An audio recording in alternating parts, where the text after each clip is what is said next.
bonjour tout le monde. Merci d'être ici pour ma présentation. Je vais vous présenter sommairement ce qu'on peut faire en télétravail avec l'utilisation des VPN dans un contexte de télétravail. Donc, avant d'aller plus loin dans le vif du sujet, j'aimerais me présenter moi et mon entreprise. Je me nomme Alain Cazot, je suis ingénieur de formation depuis 91, ça ne me rajeunit pas.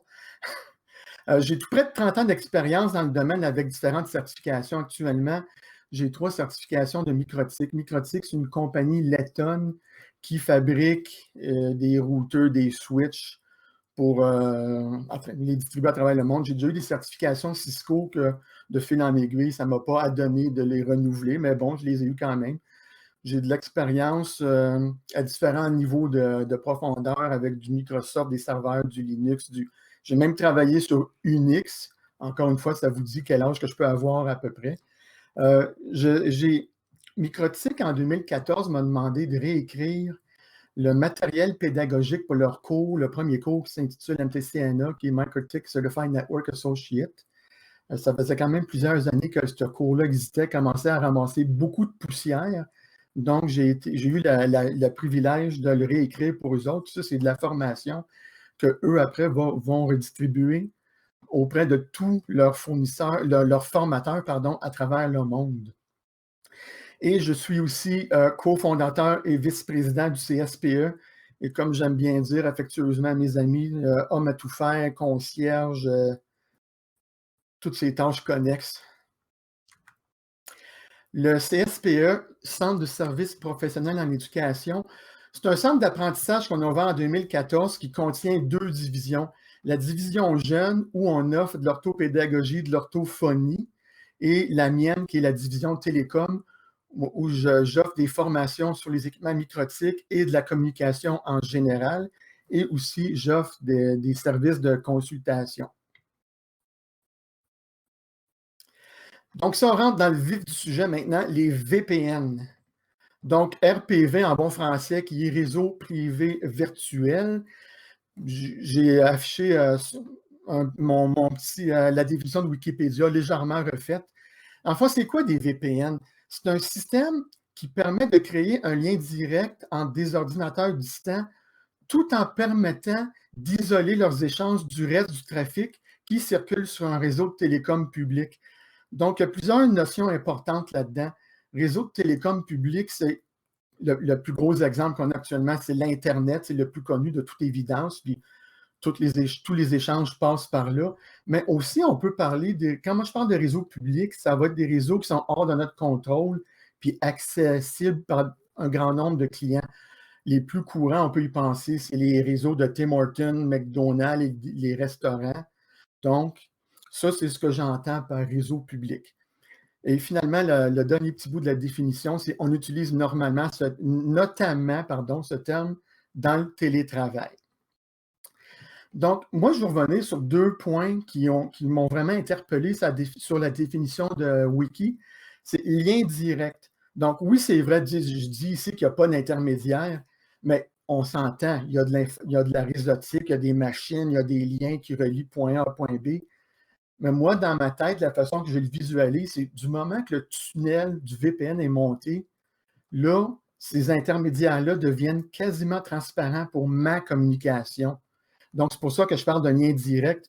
Mon équipement qui est branché au bureau ne passe plus, il faut faire attention encore là comment je le présente, mais tout ce qui passe par les équipements qui ne sont pas mes équipements, mais ça devient quasiment transparent. Ici, le deuxième point qui m'interpelle beaucoup, c'est isolation des échanges. Là, j'ai eu le plaisir d'écouter M. Racine sur ses 2 dernières présentations, puis je vais faire un disclaimer légal maintenant. Je ne suis pas un expert en cybersécurité comme lui peut l'être, mais je le suis assez pour être, 1, paranoïaque, puis 2, savoir qu'est-ce que je dois faire pour faire de la sécurité. Puis l'avantage de connaître nos limitations, c'est que j'ai des amis en cybersécurité qui viennent remplir mes faiblesses. Donc ça, c'est un graphique qui illustre bien qu'est-ce qu'on entend par des VPN puis des tunnels sécurisés. Tout ce qu'on voit en noir, on parle de réseaux locaux, d'Internet, c'est la base, c'est l'autoroute si on veut. Moi, ce qui m'intéresse là-dedans, c'est vraiment le lien rouge qui relie le client d'un bord au serveur de l'autre. Ça, pour moi, ça c'est le résultat de l'utilisation d'un VPN. On parle d'une communication sécurisée, privée, puis vraiment sortie des oreilles et des yeux des potentiels pirates. Donc, l'accès du VPN, on parle encore une fois, un accès sécurisé à distance aux ressources partagées centralement. Pourquoi? Là, je mets l'emphase sur ressources partagées centralement. T'sais, on s'en doute tous qu'on soit travailleur à notre compte, employeur ou un employé. Dans le cas du confinement actuel, il n'y a pas une entreprise qui peut se permettre de déployer des serveurs chez chacun de leurs employés. Ça deviendrait ingérable, surtout beaucoup trop dispendieux. Donc, on met beaucoup l'emphase maintenant sur ressources partagées centralement. Puis même si tu n'as pas de la COVID, on s'entend, une grande entreprise va avoir un data center, toutes les infrastructures se retrouvent là, puis c'est partagé. Si c'est bon pour le COVID, c'est bon pour une entreprise dans le quotidien de ses activités. C'est une question d'économie en coût, en temps, puis aussi de faciliter l'infrastructure, simplifier plutôt, je devrais dire. L'accès aussi va être utile qu'on soit en déplacement sur la route, qu'on soit de la maison vers le bureau, télétravail, thématique de la semaine, ou même en deux bâtiments commerciaux. Ça peut être, j'ai le bureau chef à Montréal, puis j'ai un bureau satellite à Québec, exemple, ou toute autre combinaison. Ou ça peut être aussi le bureau chef de notre entreprise avec un fournisseur. Ça peut arriver qu'on échange tellement de données que oui, ça vaut la peine dans ce cas-ci de se monter un VPN. Puis encore une fois, moi, je suis un petit peu TDA, c'est bon. Des mots, c'est une chose, mais pour moi, une image, ça, comme l'expression le veut bien, ça remplace 1000 mots. Donc, ce que j'ai dit précédemment, cette page-là le résume. Donc, il y a Mad Max avec son film de Road Warrior, puis en passant, ceux qui travaillent beaucoup en informatique, vous vous souvenez que le terme du gars qui se promène en VPN, sa route ou de la dame, on appelle ça un Road Warrior. Fait que mon petit clin d'œil à ça. Donc, la personne qui travaille sur la route, ça peut être un bureau satellite, un fournisseur qui est à gauche dans le milieu, ou tout simplement en haut à gauche, la maison du télétravailleur qui va se brancher au bureau chef. Puis il y a peut-être même une quatrième petite chose que je ne mets pas sur ce dessin-là. C'est, là, je ne sais pas si vous voyez mon curseur qui bouge, que je suis habitué à PowerPoint avec un petit pointeur laser, mais ça pourrait être le travailleur sur la route qui monte un tunnel VPN aussi vers sa maison. Ce n'est pas obligé d'être vers le bureau chef.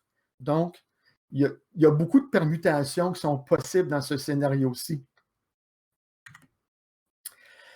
Donc, là, je reviens justement quand je parle de ressources partagées centralement. Donc, il y a plusieurs exemples là-dedans. Le premier exemple, c'est les serveurs. Puis ça, c'est l'exemple, je pense que tout le monde on est au courant de ça, c'est le plus courant.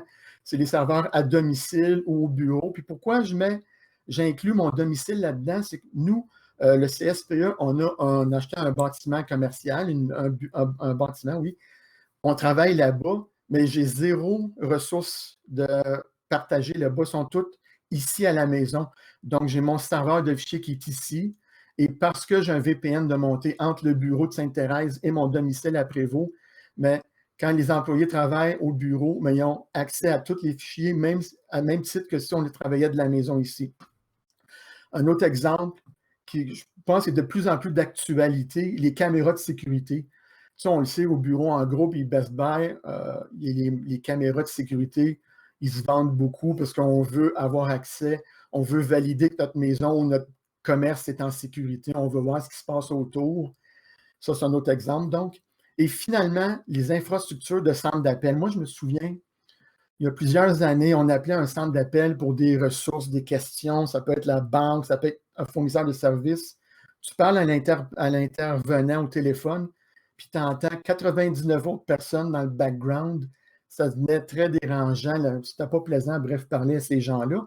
Mais maintenant, avec l'arrivée des technologies, des VPN, etc., moi, je sais que quand j'appelle au bureau chef le matin parce que j'ai un problème avec mon laptop, mais la personne avec qui je parle, il n'y a plus de bruit parce que cette personne-là s'est fait installer tous les équipements et les services nécessaires à son domicile pour faire la même job que si elle était assise dans des bureaux de l'entreprise.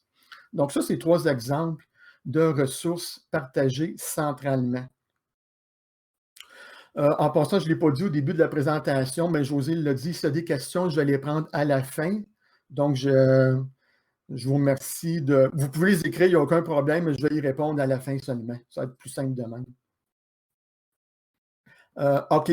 Maintenant, on parle d'accès, c'est beau, on a des ressources, on travaille, tout va bien, mais il n'y a jamais... On ne peut pas penser à accès sans penser à la protection. Il faut vraiment avoir en tout temps cet aspect-là en tête. Donc, qu'est-ce qu'on voudrait protéger en premier lieu? Mais ça va être les appareils qu'on utilise pendant nos déplacements. Ça peut être notre cellulaire, notre laptop, notre tablette. C'est des actifs électroniques. C'est des actifs qui se branchent à un réseau. Et du moment qu'on parle de connexion à un réseau, surtout si ce n'est pas un réseau qui est sous notre contrôle, on le sait pas mal tous, on parle de cibles potentielles à des attaques. Encore une fois, je reviens à ce que je disais au début, je ne suis pas un expert en cybersécurité, mais je le sais qu'il y a des outils à la Linux Kali qui existent, des port scanners. J'en ai vu des kids avec des petits laptops tout cabossés, maganés, du duct tape pour que ça tienne encore, mais qui avaient des outils assez puissants dessus. Donc, encore une fois, on ne veut pas en faire des ulcères et en être malade, mais je pense que c'est payant. Être juste un petit peu parano, c'est bon. Puis être au courant que les risques sont là, sont présents. Maintenant, on va se protéger où? Bien, du moment qu'on sort d'un lieu de confiance, donc le réseau à domicile, le réseau au bureau, on le sait comment ça a été monté. On a participé même potentiellement à la création de cette infrastructure-là. Mais c'est là qu'on va commencer à se protéger. Puis notamment, les exemples les plus courants, on parle les hôtels quand on est en déplacement. On va parler les Tim Hortons ou les McDo qui offrent des services Wi-Fi sans fil, sans fil forcément, des services Wi-Fi ou les hotspots. Les hotspots, moi, je trouve qu'un synonyme de hotspot, ça pourrait être trouble potentiel. Parce que pour la plupart de ces fournisseurs d'accès-là, je dis la plupart, je ne veux pas mettre tout le monde dans le même bateau nécessairement, leur but, c'est de nous offrir un accès Internet performant et rapide. C'est loin, en tout cas, peut-être, on va dire moyennement loin, la sécurité de nos actifs pour eux autres. Eux autres, tant que les autres sont protégés, ça, je suis d'accord, je le comprends, mais tant qu'on nous offre un service fiable, les autres sont satisfaits. C'est sûr qu'il y en a qui vont offrir des hotspots où il y a au moins un peu de protection avec des fichiers, des systèmes d'encryption puis de chiffrement sur le Wi-Fi avec des mots de passe. Ça, c'est l'idéal. Mais ce qu'on voit dans les hôtels, souvent, c'est je ne sais pas c'est quoi le terme en français, mais en anglais, ils appellent ça un captive portal. Tant que tu n'as pas accepté les conditions d'utilisation de leur réseau, tu ne peux pas faire de l'Internet. En fait, c'est quoi? C'est une page web, on coche, oui, j'accepte, on fait OK. C'est pas de sécurité pour nous autres, c'est juste un disclaimer légal pour le fournisseur du service. Maintenant, on veut se protéger contre quoi? La première chose qui est la plus connue dans le domaine, je crois, de tous, c'est l'écoute de nos communications. Donc, quelqu'un qui arrive avec des outils, puis des outils, il y en a des disponibles. Je ne connais pas tous, mais moi, je connais le premier que je connais, il s'appelle Wireshark. Il est gratuit, il s'installe très bien sur Windows. C'est un outil qui, à la base, était fait pour faire du troubleshooting de réseau. Mais un coup que tu as un outil comme ça, que tu captures les paquets, ça devient facile de reconstruire les communications puis de voir qu'est-ce qui se transigeait sur le bout de fil. À titre d'exemple, quand je travaillais chez Vidéotron, il y a une époque, on faisait des tests, tout ça, puis on s'est mis à capturer les données sur un port, puis on était capable de rejouer un MP3 d'une communication téléphonique de la personne qui était dans ce bureau-là. Donc, on peut comprendre les risques de sécurité. Déjà qu'on peut faire quelque chose du genre dans une entreprise, c'est sûr que moi, j'avais les accès aussi. Ce n'est pas nécessairement un exemple juste, mais on comprend le concept. Mais là, quand on sort de nos lieux de confiance, comme je disais tantôt, mais c'est là que quelqu'un pourrait arriver dans un hôtel, exemple, où il y a zéro, pour la plupart du temps, sécurité pour les clients du Wi-Fi. Mais là, on peut parler d'écoute électronique. Donc, on peut parler potentiellement de vol d'informations, de vol d'identité. combien de fois on entend à la radio ces temps-ci, on parle que les bases de données de Desjardins et autres se sont faites hacker. Puis il y a des gens qui sont fait frauder leur numéro d'assurance sociale. Puis même j'entends que c'est frustrant. Le fédéral, il dit c'est malheureux, c'est pas notre responsabilité, c'est votre responsabilité. En tout cas, c'est un débat, mais je ne rentrerai pas là-dedans. Mais tout ça pour dire que ça peut être épeurant quand on écoute les médias, puis qu'est-ce qui se passe en ce moment. Maintenant, les serveurs DNS pirates, ça, c'est une autre source potentielle de hacking. Je vais faire juste une petite parenthèse. Qu'est-ce qu'un serveur DNS? Les humains, on parle avec des noms. Moi, je m'appelle Alain, je parle avec José, je communique avec Marie, tout va bien. Mais si moi, j'embarque sur mon ordinateur puis je veux aller à la banque, www.bnc.ca, les ordinateurs, ils ne savent pas de quoi que je parle. Les autres, ils marchent par chiffre ou adresse IP. Donc, l'ordinateur, il va dire, écoute, moi, je ne connais pas c'est quoi bnc.ca, je vois ça, mais ça ne me dit rien. Il va se revirer vers un serveur DNS. Lui, son rôle, c'est de convertir l'humain en machine, en adresse IP. Donc, le serveur DNS lui dit, ah, OK, tu veux parler à bnc.ca, voici l'adresse IP. Donc, mon ordinateur reçoit cette réponse. Il dit, ah, ça, je comprends ça, merci. Là, lui, il s'en va maintenant à l'adresse IP de la page principale de la Banque nationale du Canada. Je peux faire mes transactions. Tout va bien. Le problème maintenant, c'est si jamais il y a quelqu'un à l'hôtel, je restais avec l'exemple de l'hôtel, qui lui s'est fait un petit setup parce que ça, il tente, puis il avait le temps, puis il pouvait. Là, ce qui va arriver, c'est qu'il va dire toutes les requêtes DNS que les clients de l'hôtel peuvent générer et envoyer, bien, c'est moi qui vais vous répondre maintenant.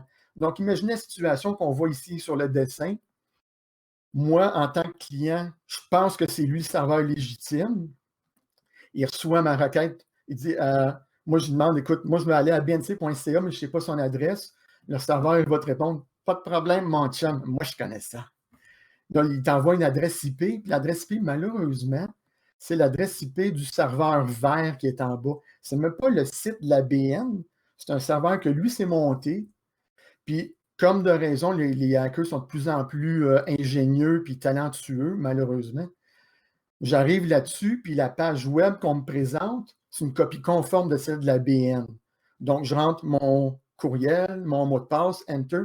Oh, ça ne marche pas. J'ai dû faire une faute de frappe, c'est pas grave. Mais pendant que je réalise qu'il y a eu une erreur, puis je recommence, mais là, le serveur a été assez intelligent pour dire, OK, là, je redirige vraiment Alain vers le vrai serveur de la banque.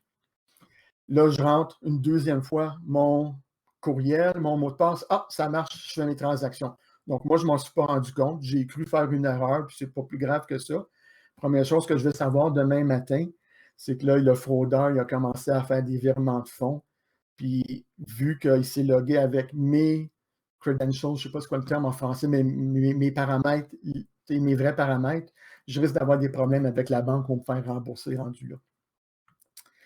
Donc, avec un VPN, nos communications vont circuler comme si on était physiquement, comme moi en ce moment, assis à la maison ou au bureau. Le VPN, c'est ça son but, c'est vraiment d'amener nos communications du point A, puis le point A étant où on se trouve en ce moment, vers le point B, puis le point B étant un réseau de confiance. Donc, on bypass tous les réseaux publics de non-confiance pour nous amener à une destination dite de confiance. Puis c'est comme si, je répète une deuxième fois, on était physiquement assis dans le bureau de confiance que nos communications se font. Okay, donc, ce que je dis ici, c'est que les communications deviennent cachées et confidentielles des inconnus qui sont sur le même réseau partagé où que moi je pourrais être assis. Puis ça réduit, je dis ici entre parenthèses réduit, parce qu'au début, quand j'écrivais ma présentation, j'écrivais ça élimine les possibilités, mais il n'y a rien de garanti en ce beau monde à part la mort puis les taxes. Donc, les hackers étant de plus en plus ingénieux, je préfère, puis je pense que c'est plus honnête de dire ça réduit les possibilités d'interception ou de redirection ou toute autre forme d'attaque dont on pourrait être victime. Après ça, oui, OK. Bien ça, faites attention. Un VPN à la base, c'est un tunnel de point A à point B, comme je vous montrais dans le dessin tantôt, au tout début de la présentation.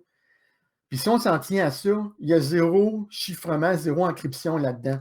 Donc, quand on se configure un VPN, il faut faire attention, il faut s'assurer qu'on a passé à travers toutes les étapes, incluant le chiffrement de nos données, parce que si on s'en tient avec je donne un nom de même, L2TP, qui est un tunnel encore utilisable de nos jours, il n'est pas nécessairement encrypté. On pourrait utiliser d'autres technologies comme IP, ce n'est pas encrypté, c'est juste des couches supplémentaires. Mais si on prend l'outil, comme je disais tantôt, Wireshark, puis je capture les données, mais je vais être capable de lire ce que je faisais sur le réseau. Donc, là où j'attire votre attention ici, puis on voit le petit bonhomme en bleu qui n'ose pas s'identifier au grand public, là, pour se protéger de ces malveillants-là, je fais attention à mon vocabulaire, là, mais pour se protéger de ces gens-là, il faut déployer vraiment un VPN, pas juste faire l'autoroute, mais faire l'étape supplémentaire qui vient cacher le trafic qui est sur cette autoroute-là. OK? Donc, maintenant, si je reste dans la même thématique de la protection au niveau des VPN, on fait ça pour qui? Mais, premièrement, votre entreprise, si vous êtes entrepreneur ou votre employeur. On parle de mots-clés ici comme espionnage industriel. Ça fait longtemps qu'on n'entend plus parler aux nouvelles parce que c'est peut-être plus fashion ou à la mode. Mais clairement, je suis prêt à mettre ma main au feu que c'est pas fini, loin de là. On entend beaucoup de rumeurs que les produits de d'autres pays, la Chine, la Russie, ou whatever, des produits puis même les États-Unis, où ce qu'on met des spyware dans les différents produits pour écouter ce qu'on fait, et etc., etc. Donc, l'espionnage industriel, il est loin d'être fini. Puis pour vous-même aussi, c'est quand même vos données personnelles. Il y en a qui vont me dire « Ah, j'en ai pas de données personnelles, c'est pas grave, j'ai rien d'important. » Mais là, on va regarder pourquoi est-ce qu'on devrait se protéger quand même quand on est à l'extérieur de notre réseau, de notre maison, de la compagnie, puis qu'on devrait prendre des VPN bien configurés. On va commencer avec le corporatif. Si vos données corporatives se font capturer, imaginez-vous le malaise pour l'employeur. On va parler de perte financière. Ça fait 1 an que vous travaillez sur un projet, puis vous le savez là, qu'on va le mettre en marché rapidement. C'est juste quelques petits bugs qui restent à régler. Mais si votre compétiteur a pu, quelque façon que ce soit, capturer ces données-là, puis arriver au marché avant vous, mais là, l'employeur c'est clair qu'on va parler de perte financière de 1, puis de 2, potentiellement pour l'employé fautif, s'il n'a pas pris toutes les précautions qui avaient été mises à sa disposition, on parle potentiellement même de perte d'emploi. Donc ça, c'est des termes qu'on ne veut pas vraiment, avec lesquels on ne veut pas être associé de toute évidence. Puis même au niveau personnel, je n'ai pas de données importantes, c'est pas grave, je l'ai entendu souvent celle-là. Ouais, mais si on capture tes coordonnées bancaires, vas-tu être heureux avec ça?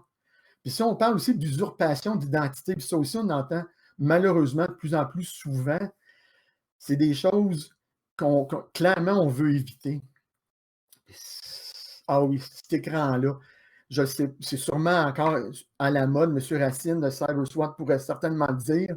Quand tu vois ça sur ton ordinateur, je pense que l'expression québécoise, c'est « t'es fait à l'os ». Ce que ça veut dire, c'est que ton disque dur est carrément chiffré. Puis si tu ne payes pas le hacker le montant qu'il te demande, ben, quand le délai va arriver à 0, ton disque dur va être effacé, puis oublie ça. Fait qu'il y en a qui vont dire « j'ai pas de données, je fais juste du browsing ». Ben, gars, si c'est juste l'Internet et des courriels, tant mieux. Mais si on pense à des affaires comme 15 ans de photos de famille, ça serait plate. Puis moi, dans mon cas, si je me faisais barrer mon ordinateur, bien là, on parle de fichiers PowerPoint, c'est des cours que je donne, puis si je gagne ma vie avec ça, je fais de la consultation, puis j'ai tous des livres de recettes prémontés. Encore une fois, je gagne ma vie avec ça. C'est clair que quand je suis en voyage, puis mes amis en cybersécurité m'ont beaucoup aidé là-dessus, mais je monte la paranoïa d'une coche, puis j'essaye à tout prix d'éviter des situations comme ça. Bon, maintenant, on a parlé du concept du VPN, on a parlé des gains, des risques. On va aborder maintenant le déploiement. Comment on peut le faire? Ça peut paraître bien cryptique à la base. C'est sûr que quand on n'est pas en technologie, ça peut l'être.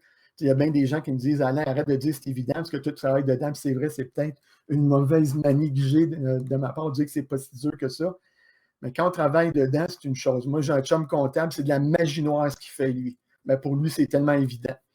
Donc, la première place qu'on va travailler quand on veut se doter d'infrastructure de VPN. On va se mettre un serveur de VPN, que ce soit à la maison ou au bureau, ou ça peut être les deux, comme c'est mon cas, dépendamment où je veux me brancher. Puis ce qui est le fun, puis là, je vous donne un exemple, c'est un équipement, c'est un routeur microtique que moi-même j'utilise en ce moment chez moi. Puis ce qui est le fun avec cet équipement-là, en plus de servir de serveur de VPN, mais il agit aussi en tant que routeur avec 10 power gig, merveilleux, et de firewall en même temps, ou de pare-feu en bon français, il faut que je fasse attention. Donc, écoutez, une machine qui fait tout, faible prix, très performant. Tu sais, pour quelqu'un qui est à son compte ou une TPE, comme j'appelle, une très petite entreprise, il y a des solutions disponibles pour nous. Donc, le choix de la solution, c'est sûr qu'il y a une panoplie énorme. Donc, dépendamment du fournisseur puis le marché que le fournisseur va cibler, il y en a que c'est des produits grand public. Tu vas au Walmart, bureau en gros, Best Buy, tu vas prendre des produits comme D-Link, Link 6, bons produits, sont abordables. Bien, peut-être que les fonctionnalités sont plus réduites parce que c'est monsieur, madame, tout le monde. C'est pas tout le monde qui a nos connaissances en technologie. Donc, on va faire de quoi qui est facilement vendable, facilement utilisable. En contrepartie, il y a des compagnies comme Cisco, Juniper, Alcatel, etc. C'est du haut de gamme, mais sortez vos pièces. Ce n'est pas monsieur, madame, tout le monde ou l'entrepreneur de 2 employés qui va se permettre qui va pouvoir s'acheter ces produits-là. Et le deuxième point que j'indique ici, c'est la complexité puis les prix aussi vont varier avec le marché ciblé. Mais il y a moyen pour nous, pour les plus petits entrepreneurs, puis même des fois des plus grosses entreprises, on n'est pas nécessairement obligé de sortir les grosses pièces pour se mettre des infrastructures qui sont performantes et flexibles. Donc, c'est ça pour le... OK, maintenant, j'ai parlé le départ. Là, on va parler des clients. Moi, je vous présente 2 options. Encore une fois, c'est une présentation sommaire. On pourrait sûrement faire un débat d'une journée et plus sur les différentes options, les produits, les choix, mais ce n'était pas mon point aujourd'hui. Donc, si je reviens, les clients, il y a 2 options. Là, je vous ai fait 2 captures d'écran ici. La première capture d'écran, bon, c'est mon cellulaire Android. La deuxième qui est en dessous, vous allez sûrement reconnaître une capture d'écran de Windows 10. Donc, c'est littéralement les 2 équipements que j'utilise dans le quotidien de mes activités. Puis ce qui est le fun avec ça, c'est que je prends les services qui sont natifs au système d'exploitation. Donc, traduction, je n'ai rien payé, c'est gratuit. Donc, je suis capable de monter un VPN sécurisé ou à la maison ou à mon bureau facilement et rapidement. L'option 2 maintenant, puis elle, je l'aime particulièrement. J'appelle ça mon routeur de voyage. Là, c'est ces 3 modèles que j'ai chez moi. C'est vraiment des routeurs que j'ai photographiés hier soir. Là. Puis ce qui est le fun, c'est que j'ai mis 2 pièces de monnaie à côté pour qu'on puisse comparer puis estimer la grosseur de ces équipements-là. Parce qu'il y en a qui vont me dire, moi, mais Alain, je n'ai pas une grosse valise pour emmener un routeur avec moi. Ben non, c'est étonnant. Puis même, je vais le sortir physiquement pour qu'on ait une idée de la grosseur. Si je compare à côté de moi, de mon visage, on voit que lui, c'est le premier qui est à gauche en bas. C'est vraiment petit. Ça fit très bien dans un petit sac de voyage. Puis la beauté de la chose, c'est qu'on donne à cet équipement-là la tâche de gérer et la gestion des VPN et le firewall. Parce qu'en plus, comme je disais, c'est un routeur. Ces équipements-là sont des routeurs. Donc, on peut tout mettre là-dedans. Puis quand on met ça là-dedans, c'est qu'on vient d'enlever le fardeau à notre équipement de faire ces tâches-là. Donc, ceux qui ont mettons, des plus vieux laptops, CPU commence à être fatigué, puis ils roulent encore sur Windows Vista, bien, ils n'ont pas à faire ça sur leur équipement. Puis, la beauté de la chose aussi, si on regarde le modèle de droite qui a 3 ports, réseau, mais si on s'en va faire un voyage de famille, la beauté de la chose, c'est qu'on prend un équipement comme ça, ou tout autre équipement équivalent, on le met sur la table de chevet de la chambre d'hôtel, on branche un laptop dedans, on est protégé jusqu'à 3, 4, 10 équipements à la rigueur. Puis il y a même certains modèles qui ont 2 cartes réseau Wi-Fi dedans. Donc, on peut dire, bien, il y a la première carte, tu le branches au réseau de l'hôtel, puis la deuxième carte, tu offres le Wi-Fi aux équipements. Donc, ceux qui vont me dire, oui, mais j'ai un iPad, il n'y a pas de port réseau là-dessus, merveilleux. Amène le réseau, amène un routeur qui a 2 cartes réseau, puis offre le Wi-Fi dans ta chambre d'hôtel, puis c'est fini. Donc, encore une fois, des solutions hardware très abordables On peut monter des VPN vers le bureau, vers la maison, avoir plein accès à nos ressources et rester protégé en même temps. Ah oui, bonus pour le firewall. OK. Donc, pas pire. J'arrive à la fin. Donc, moi, le mot de la fin, ce que j'aimerais dire, c'est qu'un accès VPN bien configuré, attention, est un outil primordial pour tout entrepreneur ou entreprise. Parce que, encore une fois, depuis le 16 mars, je pense que c'est inévitable, à part si on est un moine qui a vécu dans une caverne pendant les 6 derniers mois, on le sait qu'on est encore ici pour un certain temps. Donc, ça vaut, je crois, sincèrement la peine d'être bien équipé. C'est sûr que son travail comme employé, notre employeur va nous fournir les infos requises. Mais même si on est à notre compte, ça vaut la peine de bien s'équiper pour avoir un minimum de sécurité et un minimum de flexibilité dans nos déplacements. Donc, le CSPE est là pour vos besoins en information. Ça, c'est mon chien, puis je l'adore. Je trouve que c'est une belle mascotte pour les services que j'offre. Parce que je dis, c'est clair que lui, il n'a rien à tirer des formations, mais moi, j'ai aidé beaucoup de gens à tirer le maximum de leurs équipements, puis amener leurs connaissances à niveau. Donc, si vous avez des questions sur mes services ou même si vous avez des questions sur la présentation que j'ai faite aujourd'hui, là, j'en vois une qui est dans le queue. Mais si vous voulez communiquer avec moi, il n'y a pas de problème. Mes coordonnées sont ici. Donc, ça va me faire plaisir de vous répondre. Je ne vous promets pas une réponse instantanée, mais en dedans de quelques jours, ça me fait plaisir de répondre à vos questions. Ah oui, ça, je trouve ça. Ça, je trouve que c'est vraiment le concept. Si vous travaillez de la maison sans VPN, vous ne faites pas du télétravail, vous êtes juste à la maison avec l'ordinateur de la compagnie.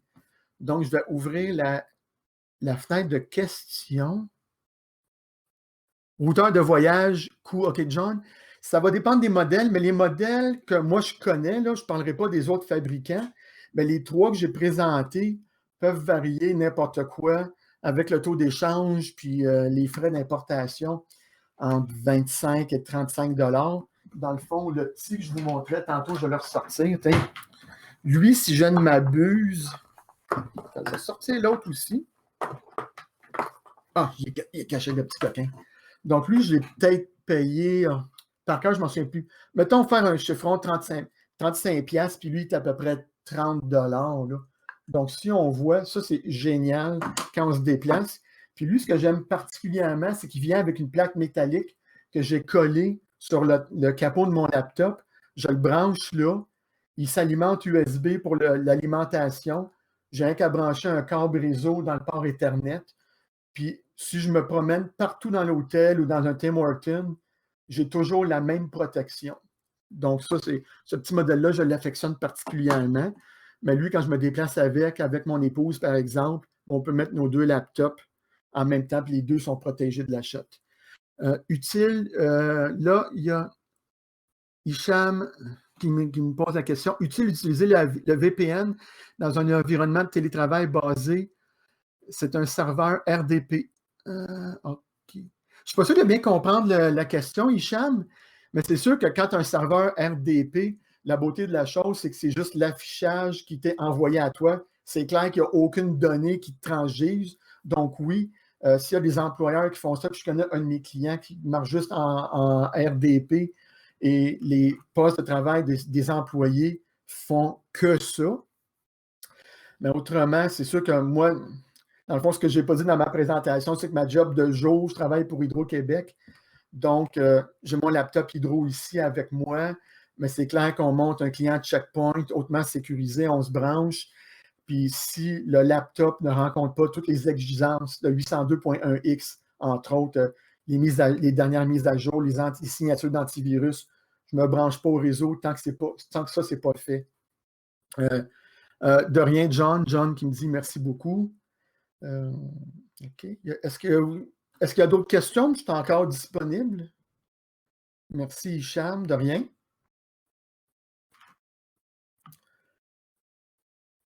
Bon, mais je pense que, José, je crois que c'est ça. Oui, je suis toujours là. On peut je suis toujours là, toujours là. Je pense qu'il est bon de dire aussi, c'est que ces routeurs-là de voyage, évidemment, à l'extension, on ne peut pas voyager, mais il y en a des fois qui télétravaillent puis qui vont travailler même de la Floride durant tout l'hiver. Ben, ils peuvent apporter leur routeur avec eux en voyage, là, puis pas de problème. Définitivement. Moi, mon épouse, on a acheté un timeshare en Caroline du Sud. On adore cet État-là, quand on a le droit d'y aller. Puis j'amène tout le temps un de ces routeurs-là, puis des fois, c'est un Saint-Port. Puis effectivement, je me branche en VPN. Puis oui, c'est vrai qu'un coup que le tunnel est monté, il y a un petit impact parce que pour chaque service que tu rajoutes à ta communication, on dit en bon français, il y a de l'overhead. Donc oui, ça ralentit un peu les communications. Mais personnellement, je pense que c'est un petit prix à payer pour s'assurer un certain niveau de sécurité.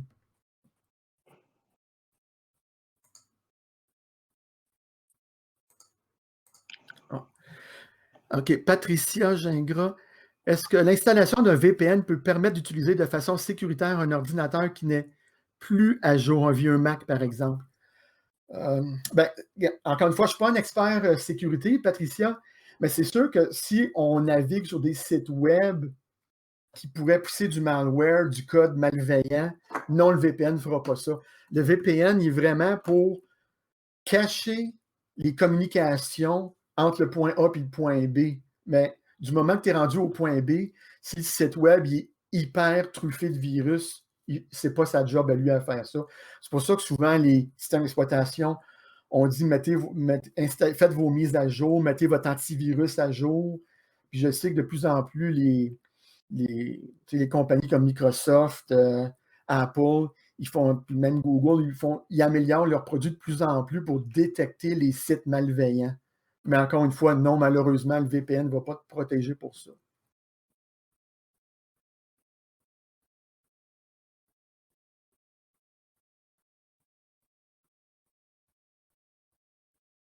OK. De rien, Patricia.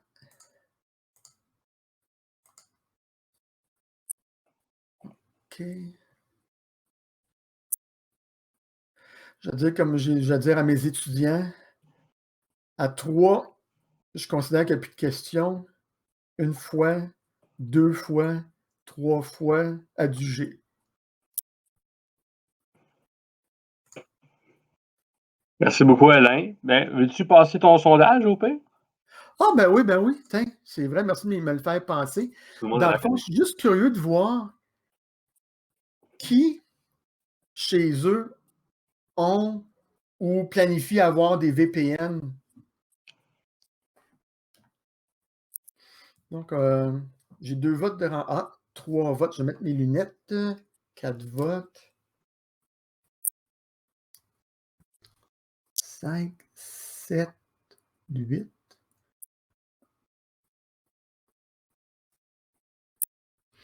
OK.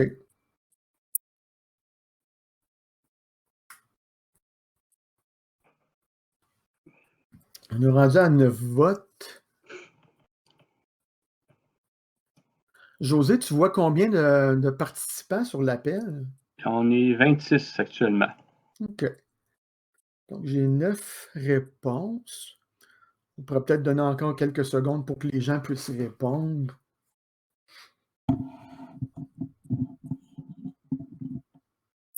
Mais à date, c'est drôle, c'est réparti 2 pour 1 sur 2 réponses seulement.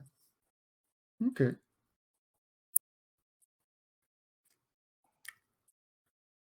OK. 1 fois, 2 fois, 3 fois, adjugé. Fait que là, vous voyez est-ce que tout le monde voit les réponses? Oui. Ouais, fait que c'est 2 tiers, 1 tiers entre ça fait longtemps versus nous en parlons. Fait que, en tout cas, si jamais ceux qui en parlent, vous avez du poids auprès de votre employeur, c'est peut-être le temps de dire hey, let's go, c'est le temps, c'est le temps. Alain le dit, c'est le temps. Je vais fermer ça. Hey, c'est super intéressant cette plateforme-là. Oui, ouais, ça fonctionne bien.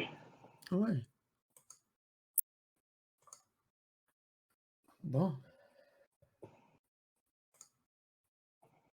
Okay. On est toujours à 9 réponses, donc. Parfait. On peut le fermer un petit peu. Il reste juste 5 minutes. Fait que... OK. Qu'est-ce que tu veux faire, José? On le ferme ou on attend 5 minutes? Ouais, on peut le fermer tout de suite, vu qu'on n'a plus de questions. Là. OK. Il y a pas de Encore une problème. fois, José, merci pour l'invitation et merci à tout le monde pour avoir écouté ma présentation. Bonne journée à tous. Merci à tous.